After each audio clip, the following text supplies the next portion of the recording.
नमस्कार मंडळी, मुकुंदवन मराठी भक्तिमय या यूट्यूब चॅनलमध्ये आपले स्वागत आहे।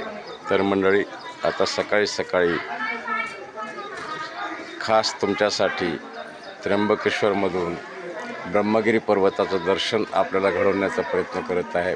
संपूर्ण धुकं समोर दिसतंय आणि हा जो पर्वत आहे हा ब्रह्मगिरी पर्वत आणि हा छोटा टिमटिमणारा लाईट सर्वात उंच तुम्हाला दिसत असेल तर याच ठिकाणी शंभू महादेवाने आपल्या जटा आपटल्या आणि त्या जटेमधून जी धार निर्माण झाली ती म्हणजे आपली गोदावरी नदी, गोदामाय।